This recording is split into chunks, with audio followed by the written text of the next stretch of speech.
An autumn statement for growth from a government and a party in decline and trying to turn its fortunes around before a general election. Is this the last chance to win an election, Chancellor? Is this the last roll of the dice? Is this enough, Chancellor? He certainly hopes so, clutching his autumn statement and hoping its contents can convince voters. The headline offer a 2 percentage point cut to national insurance for January. That change will help 27 million people. I'm introducing urgent legislation to bring it in from January the 6th. So people can see the benefit in their payslips at the start of the new year. And for businesses, an £11 billion tax break for those investing in machinery and equipment. I will today make full expensing permanent. That is the largest business tax cut in modern British history. The message crystal clear. We cut taxes to help bigger businesses invest. We cut taxes to help smaller businesses grow. We cut taxes for the self-employed who keep our country running. But reality's somewhat different to rhetoric.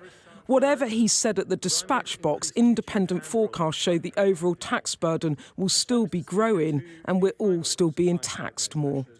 But this Chancellor wanting to give voters an immediate hit. We will increase the full new state pension, increase universal credit, increase the national living wage. Labour arguing small giveaways now is all too little, too late. The questions that people will be asking at the next election and after today's autumn statements are simple. Do me and my family feel better off after 13 years of Conservative government? In fact, does anything in Britain work better today than when the Conservatives came into office 13 years ago? Hi, Beth. Nice to see you. Statement delivered now for the messaging, but is it all smoke and mirrors? It sounds like a tax giveaway, but you know and I know the NI cut is worth £9 billion. It's dwarfed by the £45 billion you are taking as people get pulled into higher tax bands because you have frozen thresholds, and by wage rises as well. Overall, have you taxed more or cut taxes more? We have put taxes up because it was the right thing to do So to you're support taxing families. more. Hang on, will you let me answer the question, Beth?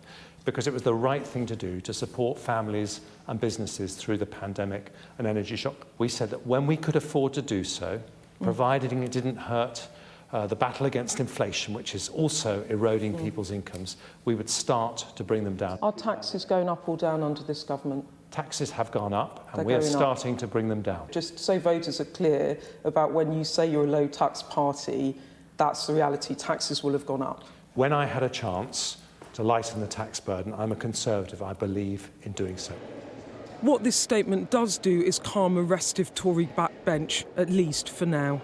What he has managed to do is satisfy colleagues who are not prepared to vote for any new taxes that increase the overall tax burden. We've broken away from that. I think what the Chancellor described as a death spiral of ever-increasing taxes. Would I have loved him to go further? Yes, but I'll take the win today. This was an autumn statement from a government firmly in election mode. 20 billion of personal and business tax cuts announced. It was, if you like, another reset moment from a stuttering government. But the Chancellor has a problem. Taxes in Britain are still on course to hit a post-war high, and all of our taxes are still going up.